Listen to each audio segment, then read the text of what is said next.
बढ़ते हैं next question की तरफ। ये जो क्वेश्चन है ये जेई मेंस और जेई एडवांस का एक फेवरेट कॉन्सेप्ट बेस्ड क्वेश्चन है, जो बार बार हर साल या फिर ऐसा बोल सकते हैं कि कंसेक्यूटिव ईयर्स या अल्टरनेट ईयर्स में रिपीटेटिवली पूछा जाता है। उसके जो क्वेश्चन की फ्रेमिंग है वो चेंज होती रहती है बट कॉन्सेप्ट सेम रहता है। तो देखते हैं वो कॉन्सेप्ट क्या है। ठीक है, तो पहले मैं क्वेश्चन के कॉन्सेप्ट को समझाने के लिए क्वेश्चन को बहुत सिंपल फॉर्मेट में दे रही हूँ। लेट्स से ये एंगल 37 डिग्री है और ये जो मास है ये है 10 kg और यहाँ पर जो म्यू की वैल्यू है वो है 0.5। ठीक है, अब अगर मान लो मैं इस पे एक फोर्स लगा के बोल दूं कि लेट्स से उस फोर्स का नाम कैपिटल F है। So question is what should be the value of F, what should be the value of F so that block does not slide।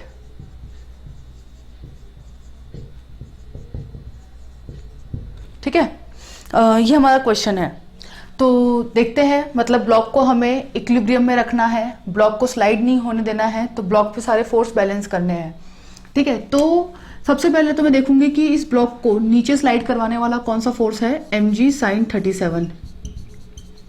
So that will be equals to 100 into 10 into sine 37 की value कितनी हो गई 3/5। So that will be equals to 60।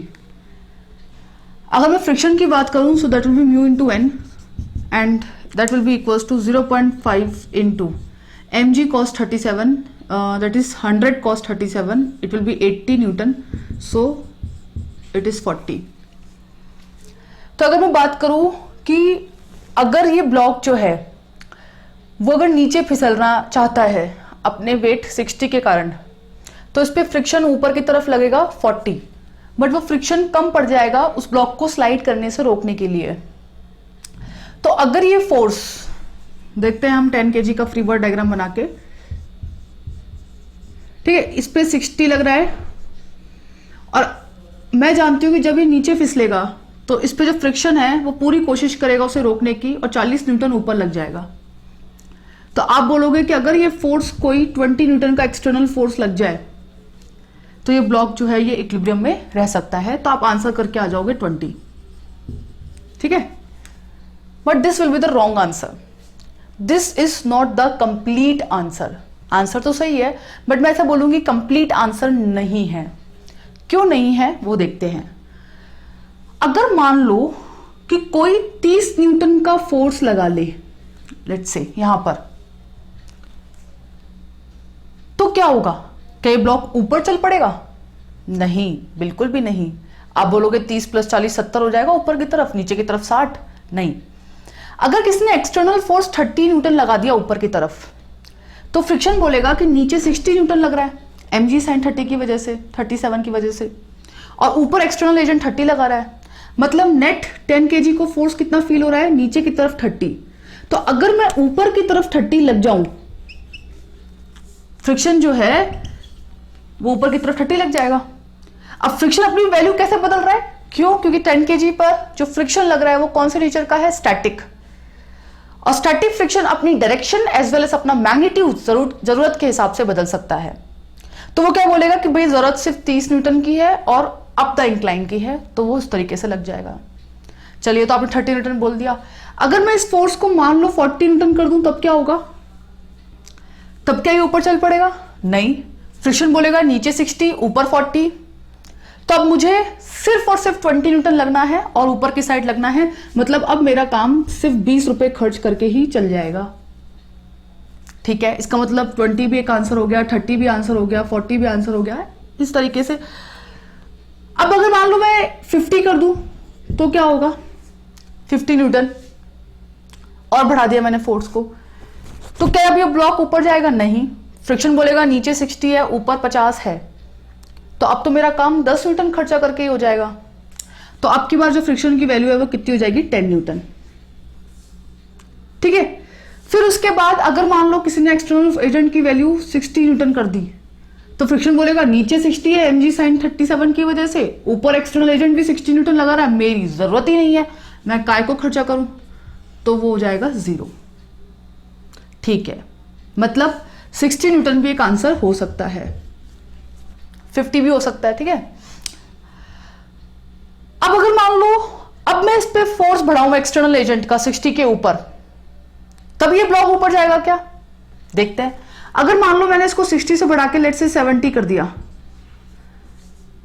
तो तुम बोलोगे कि अब तो ब्लॉक ऊपर चला जाएगा। नहीं, बिल्कुल नहीं। अब फ्रिक्शन बोलेगा अब ऊपर की तरफ 70 है, नीचे की तरफ 60 है, ब्लॉक की टेंडेंसी ऊपर जाने की है, तो मैं अब ऊपर नहीं नीचे लगूंगा। मतलब फ्रिक्शन जो है वो अपनी डायरेक्शन चेंज कर लेगा गिरगिट की तरह। वो बोलेगा मैं इस ब्लॉक को स्लाइड नहीं होने दूंगा। अब पहले ये नीचे फिसलना चाहता था, अब ये ऊपर स्लाइड करना चाहता है, तो अब मैं नीचे लगूंगा और मैं सिर्फ 10 न्यूटन का खर्चा करके उसको रोक सकता हूं। ठीक है, अब तुमने मान लो और फोर्स को बढ़ाया, 80 न्यूटन को बढ़ाया, 80 न्यूटन लगा दिया मान लो, तो बोलेगा फ्रिक्शन ऊपर 80 है नीचे 60 है, तो मेरे को सिर्फ 20 न्यूटन का फोर्स लगाना है। ऐसे करके तुम फोर्स को बढ़ाओगे और 90 न्यूटन करोगे, तब फ्रिक्शन बोलेगा कि अब मेरे को 30 रुपए खर्च करने पड़ेंगे। फिर तुम बोलोगे कि फोर्स 100 न्यूटन कर दो, तो फ्रिक्शन बोलेगा कि अब मुझे 40 रुपए खर्च करने पड़ेंगे। मतलब इन सारे केसेस में आप फोर्स को आप बढ़ाते रहे, 20 से आप 100 तक लेके आए, फ्रिक्शन उसको रोक के बैठा हुआ है। वो अपना मैग्नीट्यूड बदल रहा है, डायरेक्शन बदल रहा है, बट उसको रोक के बैठा हुआ है। अब तुमने जैसे ही 100 से 101 न्यूटन भी कर दिया,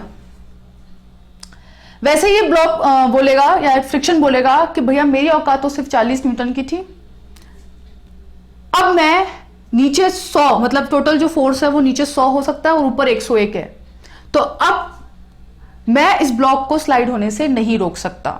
अब फ्रिक्शन हार मान लेगा, बोलेगा मेरा बाप भी इसको नहीं रोक सकता। तो इसका मतलब जैसे ही 100 से पार करेगा वो फोर्स एक्सटर्नल एजेंट, वैसे ये ब्लॉक ऊपर की तरफ स्लाइड कर जाएगा। ठीक है, तो आपका आंसर क्या आया? आपने देखा कि मिनिमम फोर्स कितना लगाना पड़ रहा था आपको, 20 न्यूटन का ऊपर की तरफ, और आप इसको बढ़ाते बढ़ाते कहां तक ले गए, 100 न्यूटन तक ले गए, तब तक ब्लॉक किस पे रहा, रेस्ट पे रहा। ठीक है, ये 20 क्या है तो मैं आपको बताती हूं, इट इज 60 माइनस 40। ठीक है, आप इसको ऐसे देखिए, 60 माइनस 40, और ये 100 क्या है, इट इज 60 प्लस 40। 60 क्या है, it is mg sine theta. ठीक है, और 40 क्या है, plus mu mg cos theta. Sorry, minus sine लेंगे यहां पर, 60 माइनस 40 ना, less than f less than mg sine theta. फिर से वो 60 क्या है, mg sine theta plus mu mg cos theta.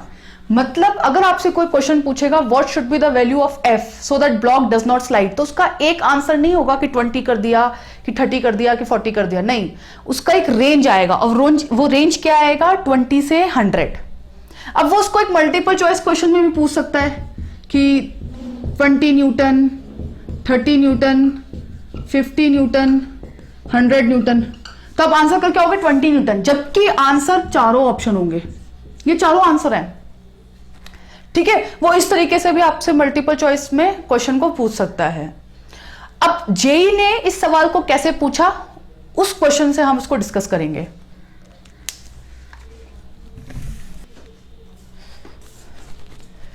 चलिए, अब जेई ने वो सवाल कैसे पूछा देखते हैं। ये एंगल 37 डिग्री है, ठीक है ना, और ये एक मास है, लेट्स से m बोल दिया मैंने, ठीक है, और इस पे क्वेश्चन ये दिया था कि if the force required, if the minimum force required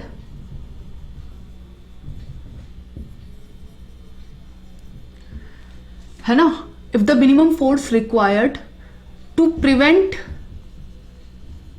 it from sliding down is F1, ठीक है ना, and the maximum force, sorry, the minimum force required to push it up the incline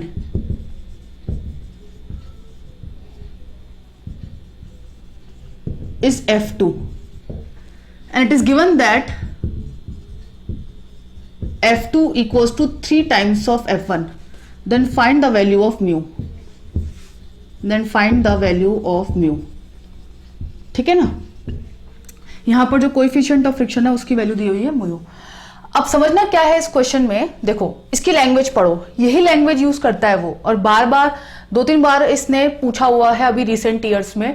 if the minimum force required to prevent it from sliding down is F1, देखो क्या होगा कि इस block पर नीचे की तरफ जो फोर्स लगेगा वो लगेगा mg sin थीटा, और जब इसकी टेंडेंसी नीचे फिसलने की होगी तब इस पे जो फ्रिक्शन लगेगा वो ऊपर की तरफ लगेगा म्यू mg cos थीटा।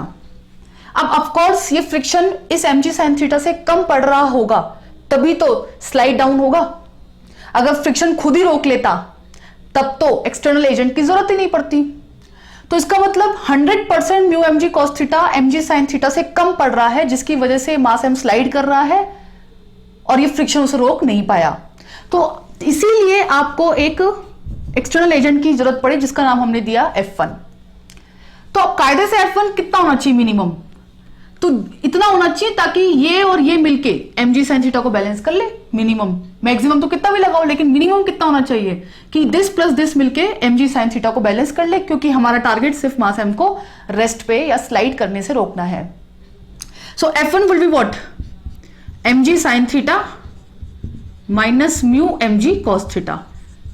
आगे ना जेई वाला जो वो हमने पिछले सवाल में जो देखा था, एक फोर्स निकाला था हमने 60 माइनस 40 करके, वो वाला। अब and the minimum force required to push it up the incline. अब अगर आपको इसी ब्लॉक को अगर पुश करना है अप द इंक्लाइन, ठीक है, मतलब आपको ऊपर स्लाइड करवाना है, तो आपको एक तो mg sin थीटा को ओवरकम करना पड़ेगा, और अगर आप ऊपर स्लाइड करवा रहे हो तो आपको फिर फ्रिक्शन को भी ओवरकम करना पड़ेगा, क्योंकि जब आप ऊपर स्लाइड करवाओगे तो फ्रिक्शन ऊपर नहीं लगेगा, फ्रिक्शन नीचे लगेगा। भाई आप ब्लॉक को ऊपर लेके जाओगे तो फ्रिक्शन नीचे आ जाएगा ना। फ्रिक्शन तो अपनी डायरेक्शन बदलता है और अपनी मैग्नीट्यूड बदल लेगा, क्योंकि उसका टारगेट ही है कि मास m को मैं स्लाइड नहीं करने दूंगा, तो वो पूरी कोशिश करेगा। अब आप ऊपर स्लाइड करोगे तो वो नीचे लगेगा, नीचे स्लाइड करवाओगे तो ऊपर लगेगा, ठीक है।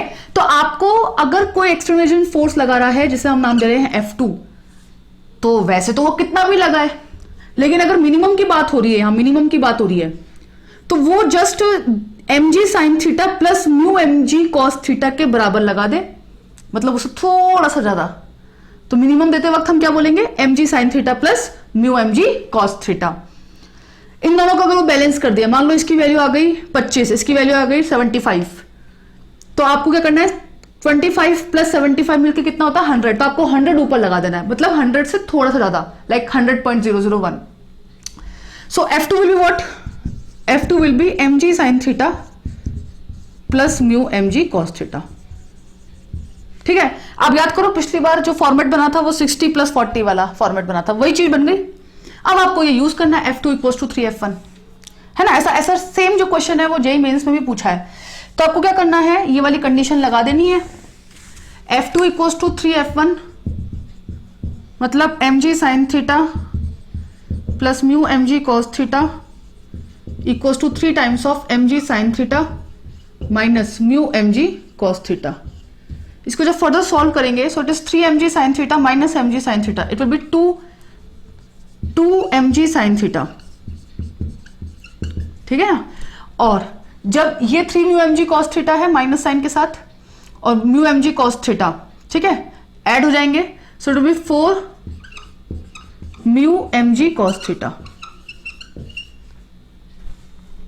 mg कैंसिल हो जाएगा, सो म्यू की वैल्यू जो आ जाएगी वो कितनी आ जाएगी, म्यू की वैल्यू आ जाएगी 2/4 tan थीटा, ठीक है, sine theta divide by cos theta, and mu की वैल्यू आ गई 1/2 tan थीटा, और tan थीटा की वैल्यू रख देंगे 37, सो tan 37 will be 3/4, so it will B 3/8। So mu की वैल्यू आ गई आपकी 3/8। ये सेम क्वेश्चन जो है ये आपसे जेईई मेंस में भी पूछा गया है, और इसी तरह का क्वेश्चन आपसे जेईई एडवांस में भी पूछा गया है।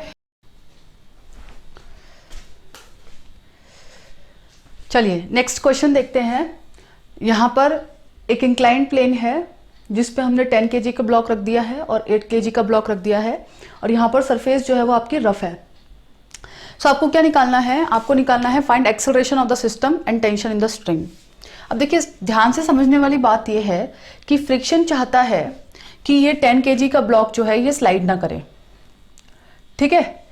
तो हमने स्टैटिक फ्रिक्शन में ये सीखा था कि फ्रिक्शन जरूरत के हिसाब से लगेगा, मतलब कि स्लाइडिंग को रोकने के लिए उसे जिस भी डायरेक्शन में लगना पड़ेगा वो उसी डायरेक्शन में लगेगा। जैसे कि समझते हैं कि अगर मैं बात करूं कि अगर ये सिस्टम में फ्रिक्शन नहीं होता तो ग्रेविटी की वजह से 8 kg पर 80 न्यूटन का फोर्स डाउनवर्ड लगता, 10 kg पर भी इसी डायरेक्शन में लग रहा है, बट चलना तो अलाउड है नहीं इस डायरेक्शन में, वो मूव तो सिर्फ अप द इंक्लाइन या डाउन द इंक्लाइन ही कर सकता है। तो इसका मतलब ग्रेविटी का जो ड्राइविंग फोर्स आएगा वो आएगा mg sin 37 and that will be equals to 60, ठीक है।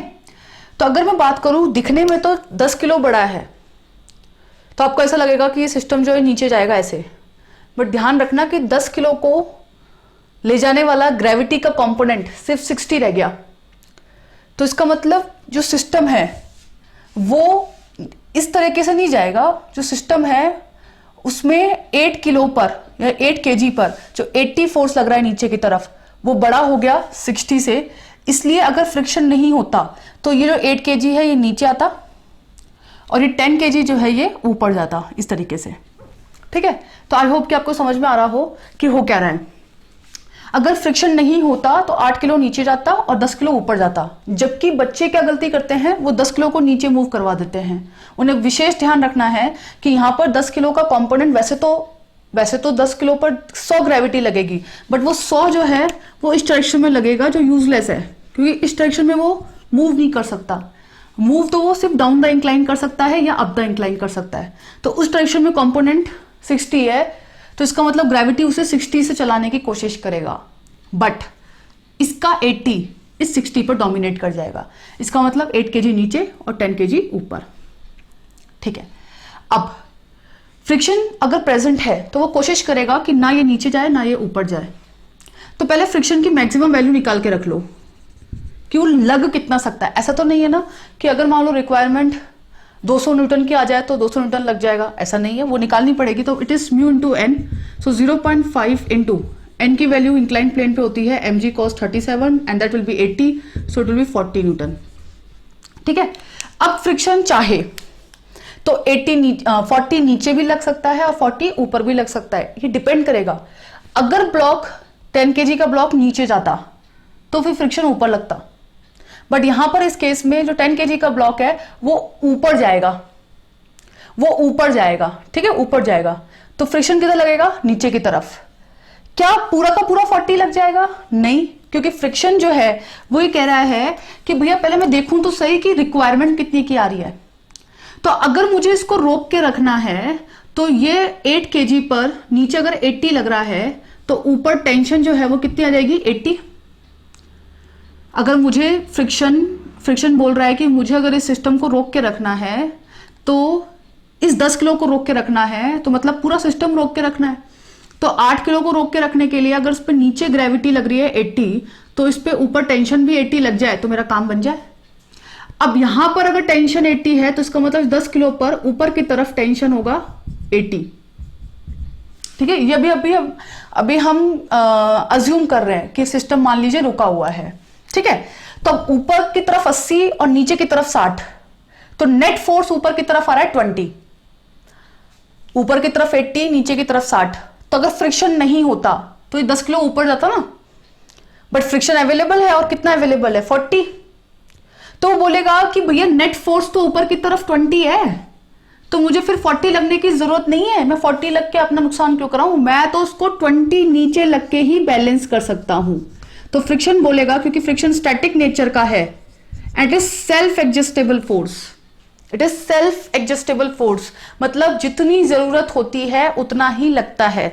भले ही इसकी वैल्यू 40 न्यूटन आ गई, लेकिन जरूरी नहीं है कि वो 40 पूरा का पूरा लगे। वो देखेगा कि डिमांड कितने की आ रही है, रिक्वायरमेंट कितने की आ रही है। रिक्वायरमेंट किसके लिए? कि ताकि स्लाइडिंग ना हो, 10 किलो को स्लाइड नहीं करना, तो 10 किलो को फील हो रहा है कि अगर मैं स्लाइड नहीं करूंगा तो 8 किलो भी स्लाइड नहीं करेगा, 8 किलो स्लाइड नहीं करेगा तो मतलब नीचे भी 80 ऊपर भी 80, मतलब रस्सी में टेंशन 80, मतलब 10 किलो को नेट फोर्स ऊपर की तरफ कितना फील हो रहा है 20। तो अगर फ्रिक्शन नीचे 20 लग जाए तो बैलेंस हो गया ना। तो इसका मतलब इस 10 किलो का अगर मैं फ्री बॉडी डायग्राम बनाऊं तो ऊपर की तरफ टेंशन 80 हो गया, नीचे mg sin 37 की वैल्यू 60 और फ्रिक्शन की वैल्यू 20 और ये 10 किलो बैलेंस हो गया।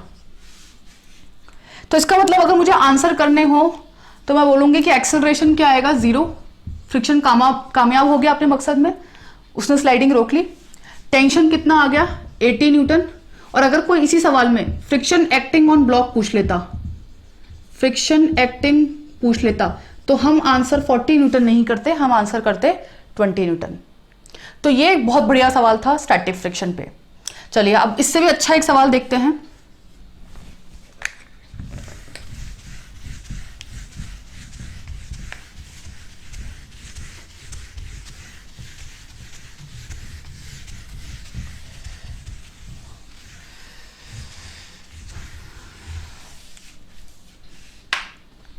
चलिए देखें,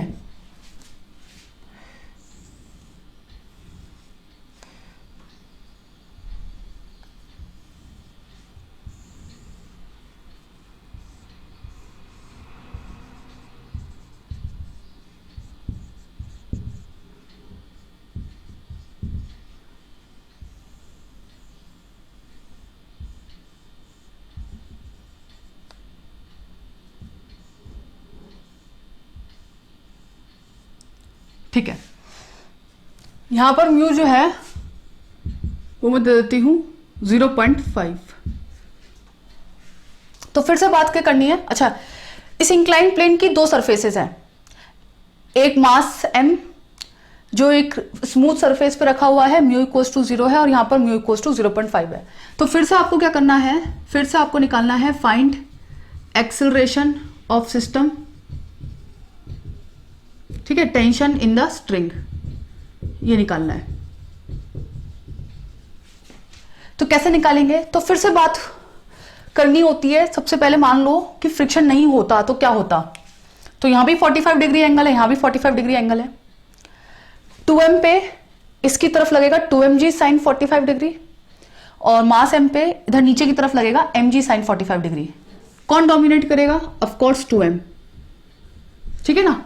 तो इसका मतलब सिस्टम में 2m जो है वो नीचे जाएगा और मास m ऊपर जाएगा। इस बात की कतई पॉसिबिलिटी नहीं है कि m नीचे जाए और 2m ऊपर जाए, क्योंकि अगर फ्रिक्शन नहीं होता, मान लो फ्रिक्शन नहीं है, दोनों सरफेस स्मूथ है, तो इस पे लगता 2mg साइन 45 डिग्री और यहां पर लगता mg साइन 45 डिग्री, ठीक है। 2mg साइन 45 यहां पर लगता है mg साइन 45। तो बात क्या हो रही है, बात ये हो रही है कि 2mg साइन 45 mg साइन 45 पे डोमिनेट करता, मतलब 2m नीचे जाता और m ऊपर जाता, लेकिन फ्रिक्शन प्रेजेंट है, म्यू इक्वल्स टू 0.5 है। तो हो सकता है कि फ्रिक्शन इतना ज्यादा हो कि उसने बोला कि 2m और m जो है दोनों पड़े रहेंगे, मतलब स्लाइड नहीं कर पाएंगे। ये पॉसिबिलिटी भी हो सकती है। और हो सकता है कि फ्रिक्शन हार जाए, फ्रिक्शन ना रोक पाए तो ये 2m नीचे चला जाए, ठीक है। तो अगर मैं मान लूं कि ये जो म्यू है, मतलब कि फ्रिक्शन जो अवेलेबल है मैक्सिमम, उसको अगर मैं निकाल लूं तो कितना आ जाएगा, mu into N and that will be 0.5 into, ठीक है। यहां पर नॉर्मल रिएक्शन क्या होगा, 2mg cos 45, 2mg cos 45, so it will be 1/2 2mg into 1/√2, so it is 2 cancel हो जाएगा, so it is mg/√2, मतलब फ्रिक्शन कितना अवेलेबल है, mg/√2 अवेलेबल है, ठीक है। अब बहुत ध्यान से समझना है कि मान लेते हैं एक बार को कि फ्रिक्शन जो है वो उस 2m को रोकने में कामयाब हो गया, मतलब m को रोकने में भी कामयाब हो गया, ठीक है। तो इसका मतलब क्या हो रहा होगा कि टेंशन लग रही होगी यहां पर और वही सेम टेंशन यहां पर लग रही होगी। यहां तो कोई फ्रिक्शन है नहीं, तो इसका मतलब ये हो रहा है कि टेंशन और mg sin 45 दोनों बराबर लग रहे होंगे। भाई सिस्टम रुका हुआ है और यहां पर कोई फ्रिक्शन नहीं है, तो टेंशन की वैल्यू mg sin 45 के बराबर होगी। मतलब इस टेंशन की वैल्यू कितनी होगी, mg/√2।